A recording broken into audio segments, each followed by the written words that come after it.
हे मनुष्यों, मैं तुम्हारे शरीर की आत्मा माँ दुर्गा हूँ।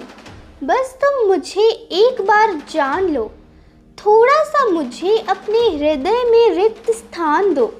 मैं एक बार तुम्हारे हृदय में प्रकट हो गई तो मैं स्वयं ही तुम्हारे अंदर की सब बुराइयों अर्थात राक्षसों को मार कर तुम्हें गणेश अर्थात सभी गणों में श्रेष्ठ बना दूंगी।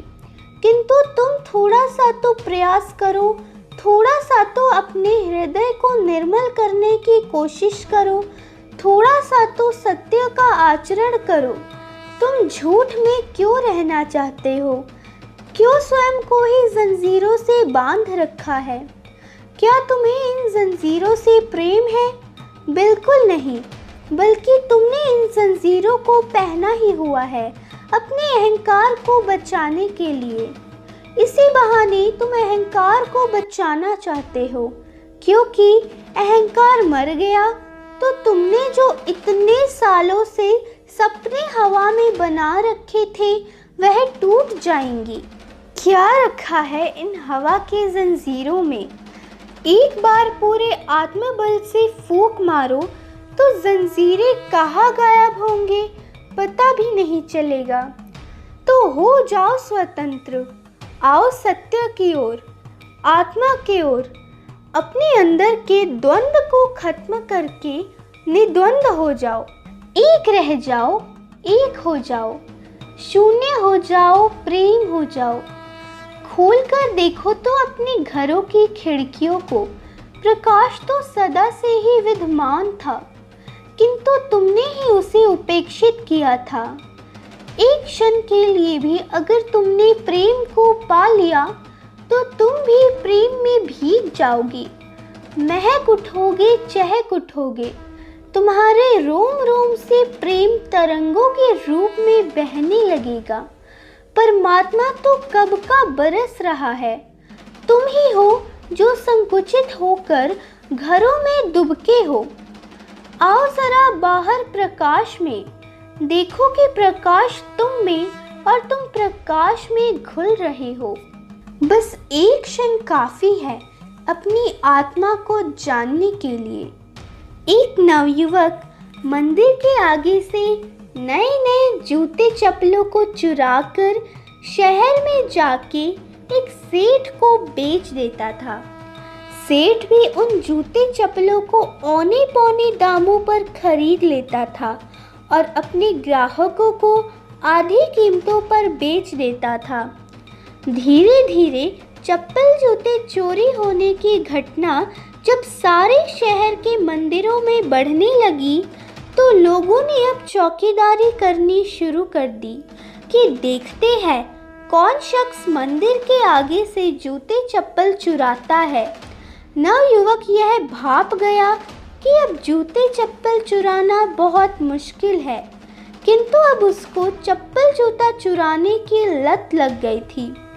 एक दिन वह बैठा था कि सामने से एक कुत्ता मुंह में चप्पल दबाए घूम रहा था। उसने सोचा कि देखता हूँ कि यह कुत्ता इस चप्पल का क्या करता है। वह भी कुत्ते के पीछे पीछे हो गया। उसने देखा कि कुत्ते ने एक सुनसान जगह पे जाकर चप्पल रख दिया। वहाँ खूब सारे चप्पल रखे थे। यह देखकर अचानक उसके दिल से आवाज़ आई, देख, तुझ में और इस कुत्ते में क्या फ़र्क है?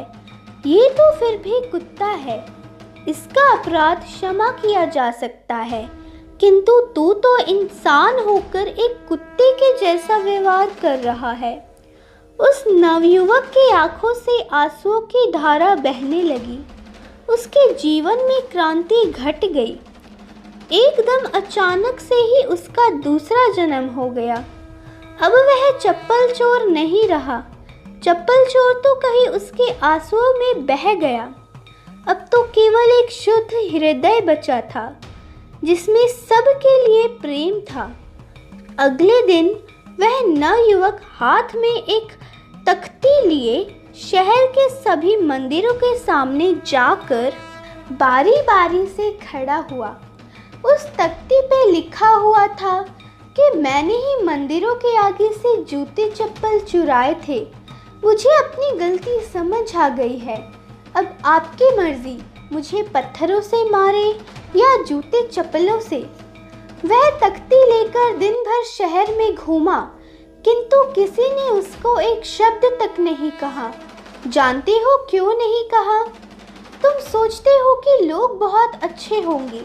बिल्कुल नहीं, लोग तो उस नवयुवक से भी बुरे थे। और जब उन्होंने उस नवयुवक को देखा और उसे देखने के बाद अपने अंदर झांका, तो उन्हें अपने अंदर चप्पल चोर नहीं बल्कि डाकू दिखाई दिया। इस नवयुवक में तो इतना आत्मबल था कि वह अपनी गलती मानकर सीना ठोक कर शहर में घूमता है कि मैंने यह गलती की, अब चाहे मुझे कुत्ते की मौत मार दो या कुत्ता समझ के छोड़ दो। किंतु क्या इन डाकुओं में इतना आत्मबल है? कभी नहीं। उस नवयुवक में तो थोड़ी सी आत्मा बाकी होगी, तभी वो जाग गया। किंतु समाज के इन डाकुओं ने तो न जाने कितने जन्मों पहले ही अपनी आत्मा को भी मार दिया है। चलो मान लिया जाए यह नवयुवक तो निर्धन था, किंतु जो सेठ इससे जूते चप्पल खरीद लेता था वह भी निर्धन था, नहीं ना? पर्याप्त धन होने के बावजूद सेठ लोभ के वशीभूत होकर चोरी का माल खरीदता और बेचता था। कभी सेठ ऐसी तख्ती लेकर घूमेगा? कभी नहीं। लोभ ने कब का सेठ के हृदय के दरवाजों को ताला लगा दिया है। अब सेठ के हृदय में सिर्फ और सिर्फ लोभ का कचरा भरा हुआ है। अब इस कचरे में प्रेम का दिया कैसे जलेगा? आपने अपने मन से लेकर हृदय तक में तो लोभ, कामना, वासना का कचरा भरा हुआ है। वहाँ जगह ही नहीं है परमात्मा के लिए।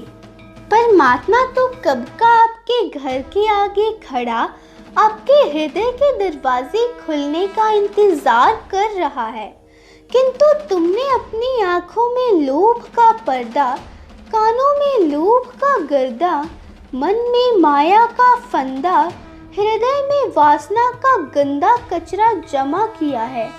और यह कचरा तुमने इतना जमा कर लिया है कि आपके दिल में कचरे का पहाड़ बन गया है। और अब तो उस कचरे के पहाड़ से दुर्गंध युक्त धुआं भी निकल रहा है। जल्दी से जल्दी इस कचरे को साफ कर ले, नहीं तो यह कचरा कचर कचर के आपको खा जाएगा। तो हे मनुष्य, जागो इस घोर निद्रा से। देखो तो सुबह तुम्हारे इंतजार में है। सूरज रोज उदित हो रहा है कि कभी तो तुम जागोगे और उसे एक नज़र प्रेम से देखोगे। किंतु सूरज रोज निराश होकर अस्त हो जाता है, किंतु अगली सुबह फिर कोशिश करेगा तुम्हें जगाने को। उठो जरा, देखो बच्चों के आंखों में टिमटिमाते प्रेम को। क्या पता उसी प्रेम की लौ से तुम्हारे हृदय में बुझा हुआ प्रेम का दिया जल जाए। अगर आप ऐसे ही ज्ञानवर्धक और नीतियुक्त माता के वचनों को सुनना चाहते हैं तो हमारे इस चैनल को सब्सक्राइब करें और ज़्यादा से ज़्यादा लाइक और शेयर करें। जय माता दी। बोल साचे दरबार की तेरी सदा ही जय।